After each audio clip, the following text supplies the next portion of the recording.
জনপ্রতিনিধি সিলেট ৩ দক্ষিণ সীমা পঞ্চগঞ্জ আসনের সম্মানিত সংসদ সদস্য, অত্র এলাকার কৃতি সন্তান, এককালের শ্রেষ্ঠ ফুটবলার জনাব মাহমুদ সামাদ চৌধুরী কয়েস বল চলে গেল সীমানার বাইরে। থ্রো শেখপুর শিশু সংঘের অনুকূলে ৩ নং জার্সিদের খেলোয়াড় আনামিয়া আসছেন থ্রো করতে। অত্যন্ত সুন্দরভাবে নিজের দলের পরিচিত খেলোয়াড়ের কাছে বল চালিয়ে দিয়েছিলেন, পুনরায় বল চলে গেল সীমানার বাইরে। আর একটি থ্রো। খেলার ফলাফল অক্ষয় স্পোর্টিং ক্লাব ১ এবং শেখপুর শিশু সংঘ ০। চমৎকার আনন্দকর এই খেলাটি উপভোগ করছেন দর্শক, পঞ্চগঞ্জের আপাম জনতা, পাশাপাশি উপজেলা থেকে আগত দর্শকদের জনস্রোত, চতুর্দিক থেকে হাজারো মানুষের প্রাণের স্পন্দন। এজন্য আনন্দঘন কোন মুহূর্তের মিলন মেলা। মনে হচ্ছে ঐতিহাসিক এই খেলা দেখার জন্য ঐতিহ্যবাহী কোন স্থানে জমায়েত হয়েছে লক্ষ জনতা।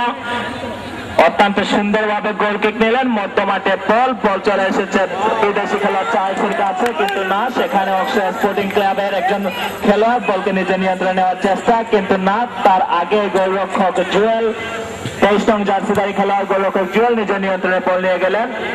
জুয়েলের শট, লম্বা শট ছিল, ১৪ নং জার্সিধারী খেলোয়াড়ের কাছে। শাহজাহান থেকে আবারও শাহজাহান, কাটাকাটি, অত্যন্ত সুন্দরভাবে কাটাকাটি গেলে পাটাপাটি ভাবে বলটি এগিয়ে নিয়ে চলছেন।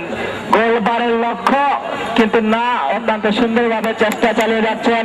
আবারও বিপদের সম্ভাবনা, এলোমেলো শট করেছিলেন, কিন্তু না, জোরালো না হওয়ার কারণে বল চলে গেল লক্ষ্যভ্রষ্টভাবে সীমানার বাইরে। ১ নং জার্সিধারী খেলোয়াড় তামিম গোলরক্ষকের দায়িত্বে রয়েছেন, তিনি বল কুড়িয়ে ফেরত পাঠালেন। অত্যন্ত সুন্দরভাবে শান্তিপূর্ণভাবে খেলা চলছে, দর্শকদের আনন্দ দেয়।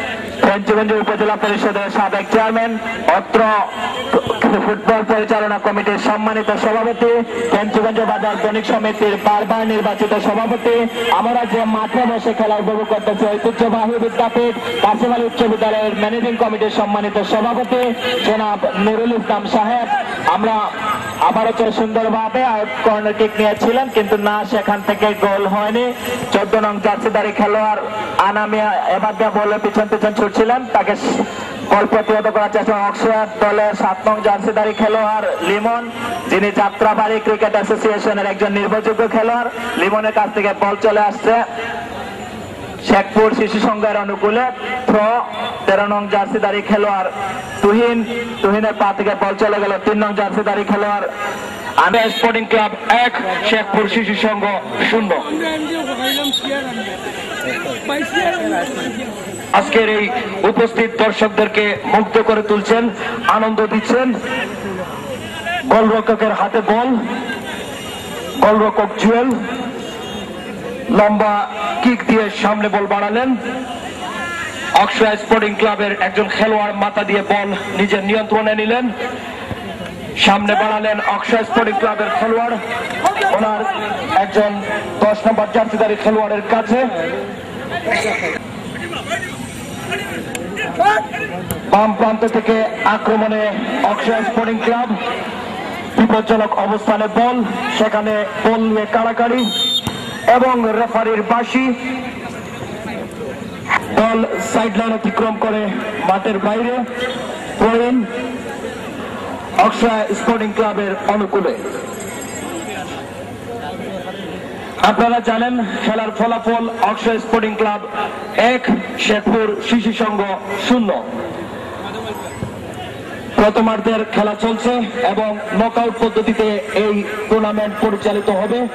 অক্ষয় স্পোর্টিং ক্লাবের বিদেশি খেলোয়াড় চার্লসের নিয়ন্ত্রণে বল, আক্রমণে ঢুকে পড়ার চেষ্টা, বাম প্রান্ত থেকে আক্রমণে ঢুকে পড়েছেন চার্লস, বাধা দেওয়ার চেষ্টা করছেন শেখপুর শিশু সংঘের একজন খেলোয়াড় এবং বল বাড়ালেন বিপদ সীমা বল, সেখানে ১১ নম্বর জার্সিধারী খেলোয়াড় ডান প্রান্ত থেকে আক্রমণে ঢুকে পড়ার চেষ্টা এবং অভিজ্ঞ গোলরক্ষক ওনার চেষ্টার মাধ্যমে বল প্রতিহত করলেন, তৈরি করলেন অক্ষয় স্পোর্টিং ক্লাবের কয়েকজন খেলোয়াড় এবং আক্রমণ প্রতিহত করে বল অক্ষয় স্পোর্টিং ক্লাবের নিয়ন্ত্রণে। সুযোগ্য খেলোয়াড় সামনে বাড়ালেন, চার্লস সামনে এগিয়ে বল নিতে চাইছিলেন, কিন্তু অভিজ্ঞ পরিচালক বাঁশি।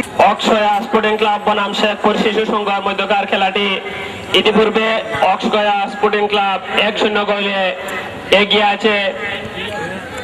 বল ৮ নম্বর জার্সিধারী খেলোয়াড়ের পায়ে, বল সামনে বাড়িয়েছেন মামুনের পায়ে বল, মামুন বল সামনে